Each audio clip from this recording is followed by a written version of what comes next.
공매도 뉴스에는 맨날 나오는데 이게 뭔 말인지 모르겠다고요? 주가 떨어지는 이유 알고 보면 이것 때문일 수 있습니다. 오늘 영상 진짜 쉽게 설명해 드리겠습니다.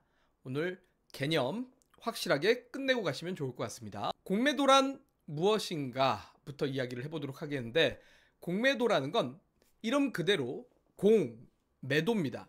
없는 주식을 빌려서 먼저 파는 투자 기법이라고 볼 수가 있습니다. 그리고 나중에 주가가 떨어지고 나면 다시 싸게 사서 갚는 거죠. 예를 들자면 빌린 주식을 2만 원에 팔은 다음에 만 원까지 주가가 떨어지고 나면 그때 사서 갚아주게 됨으로써 이 공매도를 한 사람은 2만 원에 팔아서 만 원에 샀기 때문에 만 원이라는 시세 차익이 발생할 수 있습니다. 그래서 무자본 숏세일이라고 부를 수가 있을 건데요. 이래서 앞으로 공매도라는 건 주가가 떨어질 것 같다라는 판단이 있을 때만 쓸 수가 있지, 그냥 무조건 공매도를 해놓고 주가가 떨어지지 않으면 반대로 큰 손실이 다가올 수 있습니다. 이러한 공매도에 대한 개념을 이해를 하셔야 될 거고, 여기에 대해서 아마 많은 분들이 의문을 좀 가질 수도 있습니다. 아니, 주식을 사지도 않은 상태에서 없는 주식을 팔아서 나중에 밑에서 되산다고 이게 어떻게 가능하지? 라고 할 수가 있는데, 약간의 일종의 어떻게 보면은 대출이라는 개념하고도 조금 비슷합니다. 그러니까 내가 현금이 없는 상태에서 돈을 빌린 다음에 한마디로 부동산을 사게 되죠. 그리고 나서 부동산 시세 가격이 올라가고 나면 오히려 그 부동산을 차익 실현함으로써 대출을 갚게 되는 현상, 이거하고 상당히 유사하다라고 보면 됩니다.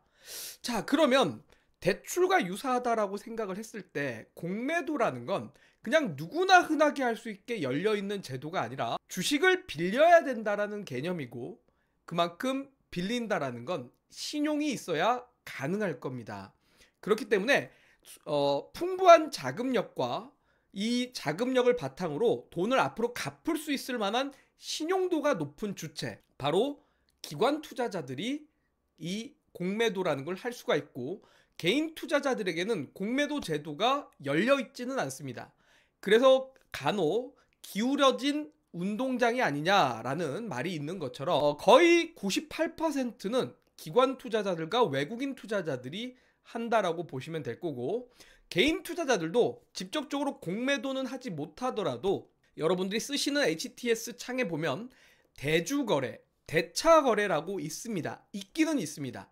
이것도 역시 마찬가지로 주식을 빌려서 매도를 한 다음에 주가가 떨어지고 나면 다시 되사서 갚아주는 매매 방식이긴 한데, 이걸 이용할 수 있는 투자자들이 극소수이고 실제로 이용을 잘 하지도 못할 뿐더러 손실을 보는 투자자들이 너무 많기 때문에 일반 투자자보다는 보통 큰 손들이 주로 쓰는 기법이고, 외국인들과 기관 투자자들이 보통 주로 많이 한다라고 보면 됩니다. 자, 그런데 이 공매도라는 게 많은 사람들이 공매도가 많으면 결국은 주가가 떨어진다라고 걱정을 합니다. 그래서 실제로 2023년에도 많은 개인 투자자들이 공매도 이것 때문에 주식시장이 안 올라간다라고 했었고, 2023년뿐만이 아니라 과거에도 역사적으로 정말 많은 투자자들이 공매도 때문에 떨어진다, 공매도 때문에 주식시장이 안 좋은 거야 라고 항상 비판과 비난을 해왔었고, 그럴 때마다 정부에서는 주식시장이 안 좋을 때 공매도 금지를 하는 조치를 꺼내기도 했습니다. 그런데 그게 꼭 맞는 거는 아닙니다. 반은 맞고 반은 틀립니다. 자, 왜냐면 공매도라는 건 한마디로 여러분들이 아마 요즘에 이제 뉴스에서도 대차장고가 많아진 종목이라고 뉴스들이 좀 많이 나올 겁니다. 공매도 거래가 많아졌다라는 건 매도 의견이 많아졌다라는 거긴 합니다. 분명한 건 앞으로 하락하지 않을까, 지금의 주가가 너무 비싸지 않을까라는 이런 심리가 담겨 있는 겁니다. 그런데 반대로 시장의 전체 수급에서 이거를 매수를 받으려고 하는 수급이 많으면 공매도, 대차장고가 많아져도 오히려 주가가 안 떨어지는 경우도 발생할 수 있습니다. 이 부분에 대해서는 좀 이따 제가 예시로 보여드리도록 할 거고요. 또한 공매도라는 게 사실 문제가 되는 거는 차입 공매도보다 무차입 공매도라는 불법 편법이 있기 때문에 이 부분이 문제가 되긴 합니다. 그런데 실제로 공매도는 무차입 공매도를 제외하고 일반적인 차입 공매도의 경우는 어쨌든 주식을 빌려서 팔은 다음에 나중에 결국은 사서 갚아줘야 됩니다. 여러분들이 은행 가서 대출을 받은 다음에 부동산을 사고 나서 이 부동산을 산 돈을 가지고 대출을 안 갚으면 어떻게 됩니까? 은행에서 당연히 상환을 압박을 가하죠. 마찬가지입니다. 공매도도 되사서 갚아줘야지 되사서 안 갚는 경우는 없습니다. 그렇기 때문에 결국은 언젠가는 다시 사야 되는 매수의 수요가 있다라고 보면 됩니다. 결국 나중에 주식을 사야 되는 사람들이 많아졌다라는 뜻이기도 하기 때문에 대차장고가 많아졌다가 무조건 공매도가 많아져서 앞으로 주가가 떨어질 거다라는 의미로 보기는 어렵다라는 거죠. 그래서 반대로 주가가 올라가고 나면 공매도 세력들이 손실을 줄이기 위해서 바로 매수에 나서야 되고, 그러면 주가가 오히려 더 올라가는 경우들이 발생할 수 있습니다. 그렇기 때문에 이 부분을 제가 예시로 하나 좀 설명을 드리면, 실제로 이런 일이 있었습니다. 대표적인 게 바로 이 그림인데요. 바로 테슬라라는 기업입니다. 자, 테슬라가 과거에 많은 이제 공매도들이 계속 공매도 타겟을 하면서 실적 불확실성과 적자 구조로 인해서 과연 테슬라라는 기업이 앞으로 주가가 상승할 수 있느냐, 테슬라는 상장 조건에도 부합하지 않았던 기업이다 라고 하면서 헤지 펀드들이 계속 부정적인 이야기들을 해왔습니다. 그래서 공매도의 타겟이 되는 종목 중에 하나였죠. 하지만 일론 머스크가 쇼트셀러는 곧 불타오를 것이다 라고 트위터에 쓰기도 했었고, 실제로 주가가 올라가기 시작하면서 이거를 조롱하기 위해서 본인의 트위터에 이렇게 빨간 팬티의 그림을 올려놓기도 했었습니다. 실제로 이 빨간 팬티에 적혀 있는 게 뭐였냐면 S3XY였습니다. 여기에서 이제 섹시라는 단어에서 2를 빼고 3을 집어넣는데, 이게 뭐냐면 결국은 모델 X와 모델 3, 모델 Y 이런 것들을 담아서 S3XY라는 단어를 써져 있는 빨간 반바지와 빨간 팬티를 본인의 트위터에 올려놓기도 했었죠. 자, 실제로 주가가 어떻게 됐었냐면 16년부터 2019년까지 정말 부정적인 이야기들 많았었고, 공매도의 대표적인 타겟의 종목으로 이 테슬라가 논란이 좀 많이 됐었고, 실제로 2019년에는 신저가까지 가기도 했었습니다. 그런데 이후에 실적에 대한 반전과 생산력의 회복으로 인해서 주가가 올라가기 시작하면서 그동안 공매도를 때려왔던 세력들이 하락에만 베팅하다가는 큰 손실을 볼 수밖에 없기 때문에 즉각 주식을 되사서 갚아주는 현상, 이걸 숏 커버링이라고 하는데, 이 숏 커버링의 유입으로 인해서 주가가 오히려 상승하는 현상이 있었습니다. 이와 유사한 개념이 바로 게임스탑이라는 미국의 기업 중에 하나죠. 공매도 잔고가 전체 유통 주식의 140%를 넘기는 사상 초유의 상황이 발생을 했습니다.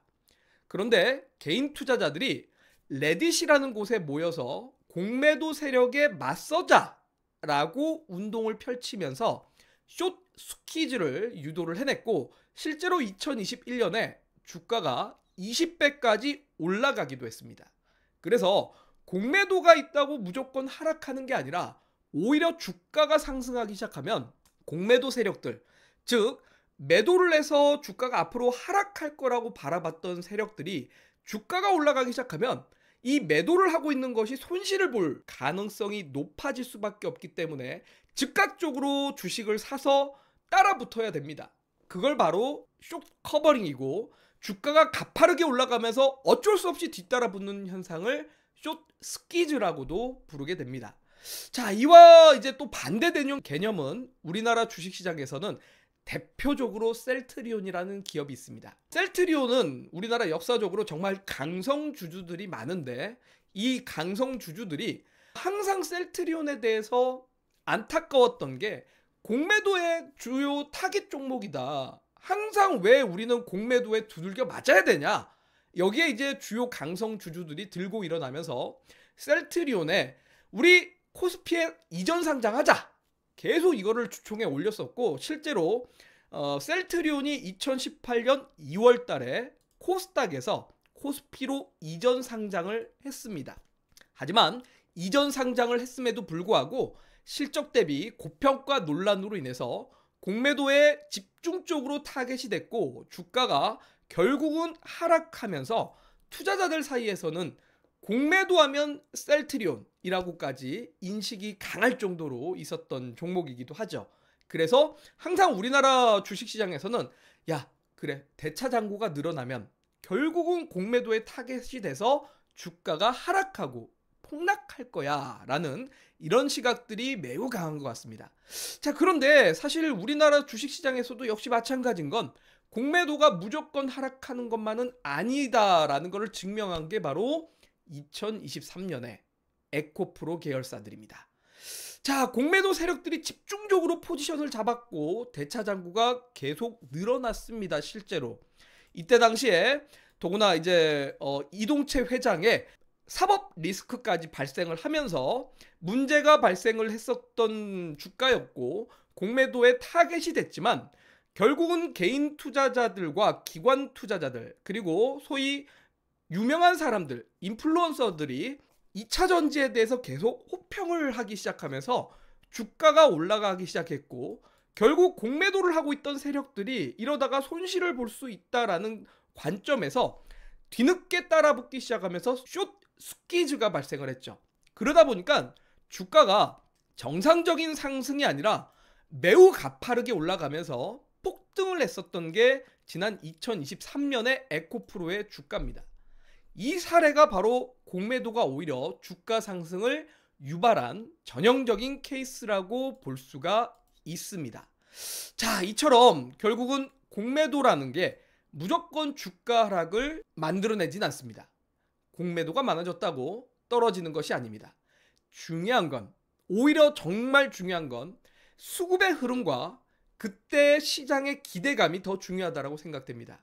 그래서 저는 공매도가 여러분들 대차장고가 많아졌다라고 앞으로 떨어질 것이다 라고 걱정하시기보다는 이제 우리가 2025년 3월 31일부터 공매도가 재개되고 전면적인 재개로 인해서 앞으로 주가가 떨어질 거야 라고 걱정되시는 분들이 있겠지만, 오히려 시장의 기대감과 현재 시장의 수급이 어떻게 흘러가는 거에 따라서 공매도가 하락이 아니라 오히려 상승으로 갈 수도 있기 때문에 그 부분을 면밀하게 추적하고 모니터링 하셔야 될 것 같습니다.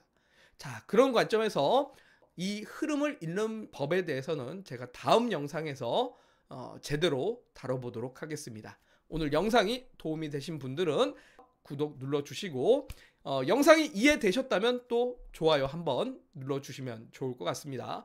저는 다음 영상에서 여러분들이 구독하고 기다려주시면 수급 보는 법까지 알려드리도록 하겠습니다.